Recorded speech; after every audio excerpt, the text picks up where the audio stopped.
Stavek, da je smeh pol zdravja, ni namišljen. Smeh sprošča, krepi naše zlasti trebušne mišice, poleg tega pa ima tudi druge pozitivne psihološke prednosti in vplive. V Mariboru in v Ljubljani so potekale delavnice joge smeha. Glavni dogodek v štajerski prestolnici je obiskala Mateja Tomašič. Smeh je prirojeno izrazno vedenje človeka. Smeh je naraven odziv na komično ali razvedrilno situacijo. Je vedenjska prvina, ki igra pomembno vlogo v medsebojnih odnosih in daje čustven kontekst verbalnemu sporočanju. V druženju z ljudmi izraža pozitivno stališče smejočega posameznika. K smejanju so vzpodbujali tudi na prvem mednarodnem festivalu Smeh brez razloga. Ta prvi mednarodni festival je nastal kot ideja že lansko leto v Švici na izobraževanju pri dr. Madanu Katari, ki je začetnik samega koncepta joge smeha. In ne vem kako, ampak nam je uspelo, da je ta ideja prvega mednarodnega festivala ugledala luč sveta. Namen festivala je predvsem predstaviti smeh in pomen smeha kot pomemben pripomoček oziroma orodje v življenju. Iz tega razloga smo želeli tudi predstaviti smeh iz tega strokovnega vidika in smo povabili strokovnjake, kot sta recimo pedopsihiatrinja dr. Nataša Dajčman, dr. Nataša Dajčman-Potočnik in pa docent dr. Špela Stangler-Herodeš, ki sta nekako raziskale in se celo tudi ukvarjata pri svojem delu, kako sploh smeh vpliva na samo telo, na odnose in čemu sploh smeh koristi. Ne bomo pa šli tudi mimo dejstva, da prikažemo smeh tudi v domu upokojencev Danice Vogrinec, kjer poteka vadba enkrat na mesec.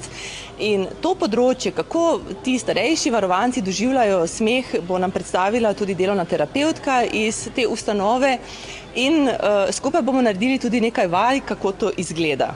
Seveda pa je smeh odlično sredstvo oziroma odlična stvar tudi tako v osnovni šoli, za šolske otroke, na fakultetah in pa seveda še posebej za delovne ljudi. Kajti, kdor se skupaj smeje, se težko skupaj krega. In kadarkoli se skupaj smejimo, je vse veliko bolj preprosto. In sicer lažje se pogovarjamo, komunikacija je odprta, tudi če se kdaj ne počutimo najbolje, lažje izrazimo. Sicer pa to smejanje skupaj ustvarja eno takšno kolektivno zavest enega skupnega sobivanja in pa ene skupne vizije pozitivnega življenja.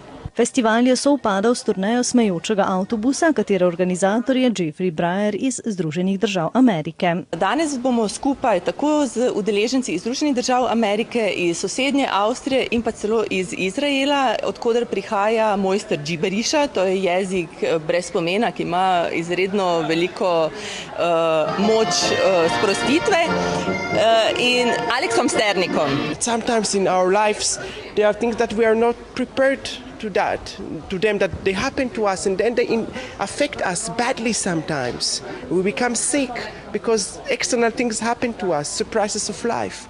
And when we understand this idea that anything goes, don't take life seriously, this is the real aspect of laughter. And gibberish language, it's the language that unites all the babies in the world, all the people. This is the only language that we can't fight. Festival je imel tako strokovno noto, temeljil pa je tudi na zabavi. Nismo pa želeli kar tako ljudi povabiti, ampak smo želeli spodbuditi to igrivost, nagajivost, iskrivost že doma.